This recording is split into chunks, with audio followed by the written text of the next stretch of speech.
Salut à tous et bienvenue sur la vieille mécanique pour la suite de la rénovation de la 125 CB Twin.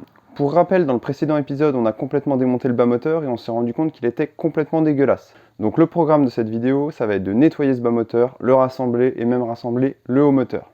Ce que je vais faire, c'est que je vais bien détailler toutes les choses qu'on n'a encore jamais vues sur la chaîne, et tout ce qu'on a déjà vu, je vous le passe en timelapse. Par exemple, le remontage du haut moteur, ça on l'a déjà vu, donc ce sera en timelapse, il y aura juste le lien au-dessus, pour que vous puissiez aller le voir si jamais vous en avez besoin. Allez, c'est parti, on commence par le plus chiant avec le nettoyage. Pour ça, j'utilise une brosse à dents, un pinceau de nettoyage et pour frotter, de la vieille essence. En l'occurrence, celle qui était dans le réservoir de la Jaguar, pour ceux qui suivent aussi. Le moteur est tellement sale qu'il faut 3 passes de nettoyage pour qu'il soit propre. Pour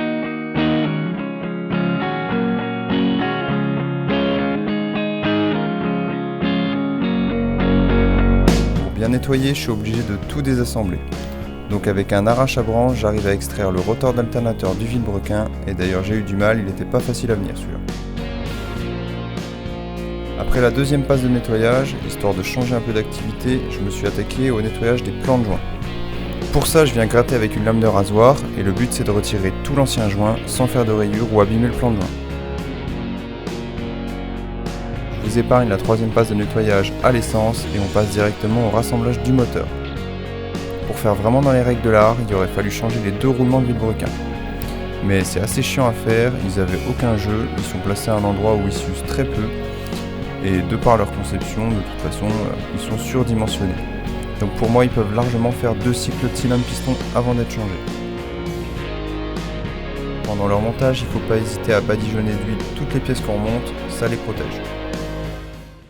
Pour le remontage de la boîte de vitesse, je vous le détaille pas là. Au début, je pensais vous la mettre comme ça au sein de la vidéo, mais je me suis rendu compte que c'était un peu plus complexe que ça et que ça méritait une petite vidéo dédiée. Un tuto bien détaillé, comment elle marche, comment la remonter.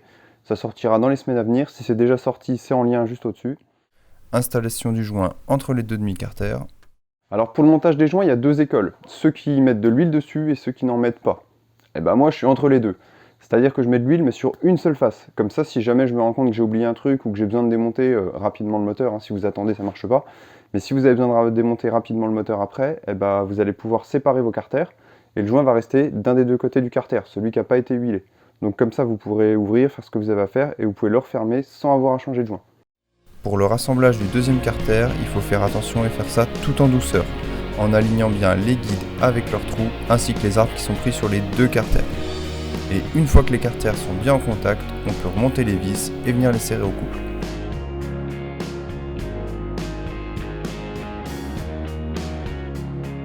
Ensuite, je remonte le rotor de l'alternateur avec le système d'avance à l'allumage à inertie et je le serre à la main.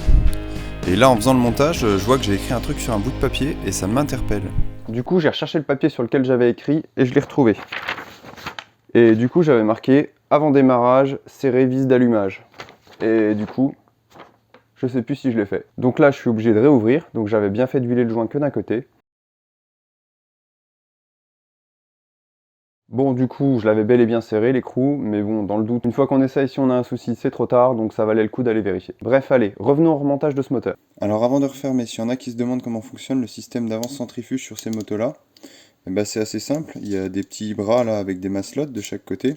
Plus le moteur tourne vite, plus ils vont être éjectés vers l'extérieur, comme ceci. Et plus ils vont faire tourner la cam qui est là. Et la cam, évidemment, c'est la cam qui vient faire ouvrir et fermer l'érupteur. Du coup, un petit coup de graisse cuivrée, ça leur fera pas de mal. Bon, la caméra a coupé. Mais en gros, j'ai fait bouger le système pour que la graisse pénètre, et puis j'ai essuyé le surplus pour pas qu'elle soit projetée au premier démarrage sur les bobines de l'alternateur. Au moment de remonter le carter d'alternateur, je me suis rendu compte que j'avais pas le bon joint. Dans mon kit, j'ai seulement le joint pour la version avec démarreur. Du coup, ça m'a saoulé et je suis passé de l'autre côté du bloc avec le système de sélection de vitesse. En premier, il suffit de remettre la tige de sélecteur à sa place, puis on remonte l'étoile de barillet qui est équipée de détrompeurs, donc pas de risque de se tromper, puis on fixe le doigt de verrouillage. Et on peut tester si toutes les vitesses passent bien. Dans mon cas, ça passait pas bien du tout. C'est là que je me suis dit que ce serait pas mal de faire un petit tuto détaillé sur leur montage de boîte. Du coup, j'ai rouvert le bloc. Encore une fois, j'étais content d'avoir mis de l'huile que d'un côté. Et donc le problème, c'était juste une rondelle que j'ai pas mis du bon côté, une petite rondelle de calage. Donc comme quoi, c'est sensible, une boîte de vitesse. Et à un demi millimètre près, ça passe super mal. Allez, reprenons avec le nettoyage de l'embrayage. Et là, c'est la même recette que pour le reste du moteur, essence et huile de coude. Ensuite, j'ai passé un petit coup de papier de verre sur les disques garnis, histoire de leur redonner de l'accroche, même si je pense que ça sert pas à grand chose. Et de toute façon, je les remonte pour essayer, mais à mon avis, je suis bon pour les rechanger à la prochaine vidange. Prochaine vidange que je ferai dans environ 100 km, le moteur est quand même encore noir, donc il y a sûrement moyen que l'huile décroche un petit peu de noir des parois, et donc ce sera l'occasion de changer l'embrayage en même temps s'il est foutu. Ensuite, je suis repassé côté allumage, me demandez pas pourquoi, une envie soudaine. Comme j'avais pas le joint et pas envie d'attendre qu'un nouveau arrive, j'ai décidé de remonter tout ça à la pâte à joint. J'ai utilisé de la CAF, moi perso c'est la meilleure que j'ai essayée, et si elle vous intéresse, je vous mets le lien en description. Et ensuite, je remonte le plateau d'allumage, que je réglerai ultérieurement. Et on revient côté embrayage, avec le remontage du double pignon de sortie de vilebrequin. Pourquoi double pignon ? Parce qu'il y en a un pour la cloche d'embrayage et un pour la pompe à huile. Pompe à huile que je viens remonter en même temps d'ailleurs. Et si vous vous demandez pourquoi je remonte cette vis qu'arrache les yeux, c'est parce que je pensais en avoir une équivalente dans mon stock de visserie et c'était pas le cas. Et comme je voulais pas attendre de recevoir la nouvelle pour refermer le bloc, je suis désolé, je sais que c'est pas du bon boulot, mais c'est juste esthétique, j'ai remonté comme ça. Bref, allez, on leur remonte cet embrayage. La cloche, rondelle de calage, on replace les disques sur la noix en alternance, un disque garni, un disque lisse jusqu'à ce qu'on n'en ait plus. Puis on renfile le plateau de pression dans la noix et on peut remettre l'ensemble dans la cloche. Ensuite on remet le circlips qui maintient l'ensemble. On finit en remettant les 4 ressorts et on revisse en croix à la plaque d'immobilisation par-dessus. Vu qu'il me manque le roulement d'embrayage qui va là, parce que celui-ci est complètement bouffé, tourne plus rien, je l'ai commandé. En attendant qu'il arrive, on va commencer à remonter le haut moteur. Donc le moteur c'est celui-là, je reprends l'ancien de la 125 Café Racer, qui a très peu de bornes, donc il fera tout à fait l'affaire. Et puis je vais virer un peu tous ces petits joints là, nettoyer un peu, que ce soit plus propre.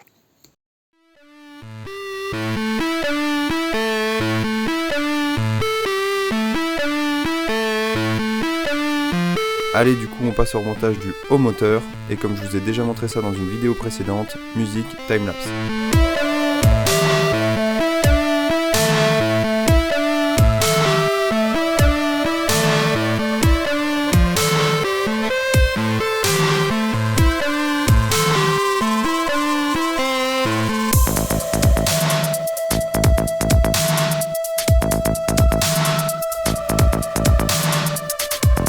Nouveau roulement reçu, je l'ai monté et dans la foulée, je referme le carter d'embrayage.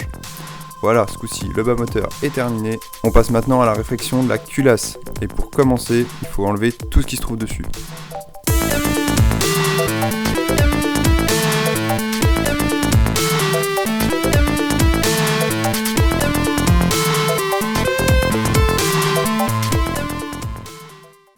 Alors, petite technique que j'ai déjà montrée pour sortir les soupapes sans outils. Avec une douille, on vient mettre un peu de WD-40 sur la queue de soupape pour que tout se décolle bien. Et ensuite on vient mettre la portée de soupape sur la douille et on vient appuyer de l'autre côté en poussant sur la soupape et en mettant des à-coups, et ensuite les deux demi-lunes tombent et du coup on peut sortir ressort et soupape. Démonstration.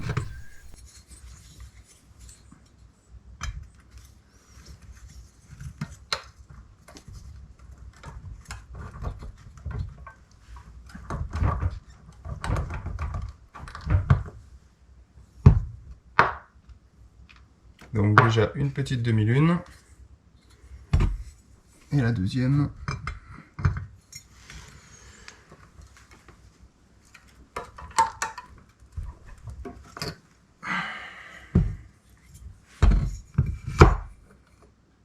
Tac. Et du coup, plus qu'à sortir la soupape, il suffit de pousser dessus de l'autre côté. Hop, elle sort. Et c'est bien dégueulasse à l'intérieur. Plus qu'à faire pareil avec les autres. Maintenant que les soupapes sont enlevées, on peut voir que les conduits sont absolument dégueulasses.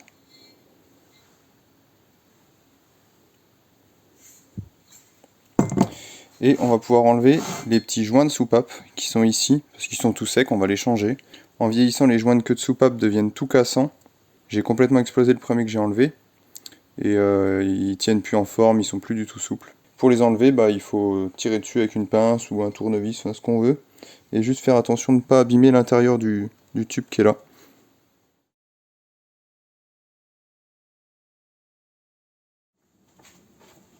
Là, vous pouvez constater que je nettoie les pièces avec un bac à ultrasons. Ça fait quelques semaines que je l'ai et je sais pas comment je travaillais avant. Honnêtement, c'est super pratique. Je peux vraiment plus m'en passer. Le principe de nettoyage à ultrasons est assez simple. En fait, c'est un liquide qu'on vient diluer à de l'eau, on vient le chauffer pour que ce soit plus efficace, et ensuite le bac émet des ultrasons qui vont venir nettoyer la pièce. Une fois le bain terminé, il faut bien rincer la pièce pour pas qu'il reste de produits détergents dessus. Et ensuite, moi je la sèche bien parce que s'il y a des parties en acier, elles risquent de rouiller. Là, c'est juste un premier bain, mais ça a déjà enlevé le plus gros de la saleté. Tant que tout est démonté, il faut en profiter pour nettoyer l'intérieur des conduits d'admission et d'échappement. Pour ça, une Dremel avec une petite brosse métallique en laiton font très bien l'affaire. Par contre, le poil de la brosse se dégrade très vite et il faut en prévoir un bon paquet d'avance. Mais c'est important de prendre des poils en laiton et fins si possible, de façon à ce qu'ils soient souples et qu'ils ne marquent pas la pièce. C'est pas parfait, mais on voit bien la différence entre les conduits qui ont déjà été nettoyés et ceux qui ne l'ont pas encore été.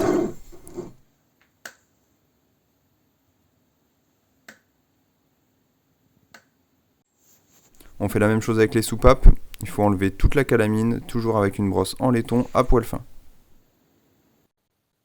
Une fois toutes les pièces décalaminées, j'ai pu passer au surfaçage du plan de joint pour l'étanchéité parfaite de la culasse.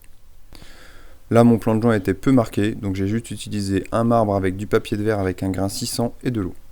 Pour le surfaçage, il ne faut pas appuyer sur la culasse, on la laisse se poncer juste avec son propre poids. De temps en temps, il faut regarder où ça en est. Et tant qu'il reste des traces sur le plan de joint et qu'on n'a pas une couleur uniforme partout, on continue.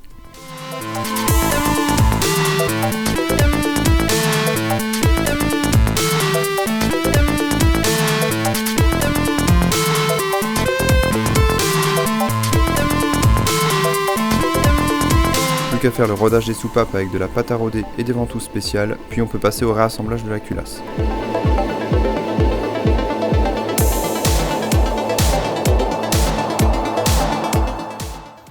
Allez, petit bonus, une technique de sorcier de la mécanique pour remonter les soupapes, enfin remonter les ressorts, rassembler tout ça sans pince et tout seul. Donc évidemment on commence par remonter le petit joint de queue de soupape. Pour ça, un petit peu d'huile, hop, et on vient le clipper. Ensuite, on vient rentrer la soupape par l'autre côté.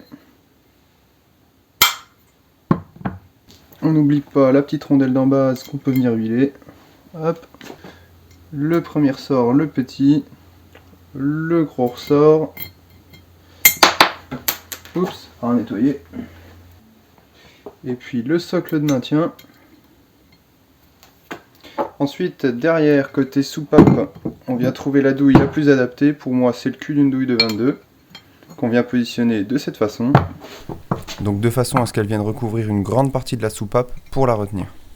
Je prends mes 2 demi-lunes et j'utilise un support à filière, ce qui va me permettre de venir appuyer sur les ressorts directement pour les comprimer et ensuite je vais pouvoir mettre les demi-lunes. Sachant que la première, je peux déjà la positionner comme ça et elle va se rentrer dedans toute seule. Alors si vous n'êtes pas calme et méticuleux, je vous déconseille cette méthode, c'est un coup à tordre une soupape. Restez sur la méthode traditionnelle avec une pince à soupape. Voilà, première demi-lune, elle est mise toute seule. Et la deuxième, c'est un peu plus technique, il va falloir quand même réussir à glisser un doigt en plus de comprimer le ressort pour la rentrer. Hop là! Là elle est rentrée et je vais repousser juste un petit coup histoire d'être sûr qu'elles sont bien clippées dans leur logement. Hop, voilà, les deux s'écartent. Donc ça tient. Impeccable, plus qu'à faire pareil avec les deux dernières. Une fois que c'est fait, on peut remonter les pipes sur les culasses.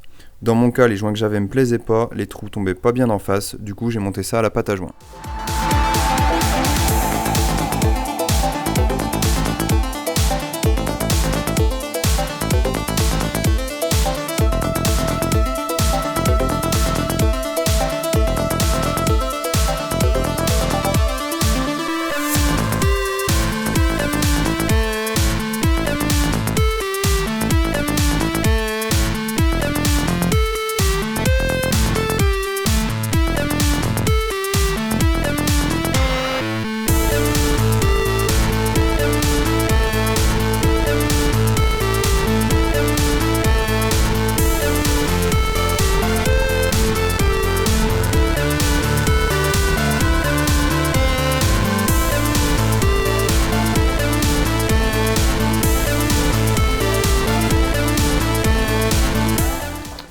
Bon bah voilà, là le moteur est prêt à être remonté sur la moto, j'ai fait le réglage des culbuteurs en off, et du coup dans le prochain épisode, on redémonte tout ce qui reste sur le cadre, on nettoie, etc. Et comme ça, on remonte tout et on essaie de la faire démarrer. Allez, sur ce, je vous dis à bientôt pour une prochaine vidéo à 2 ou 4 euros.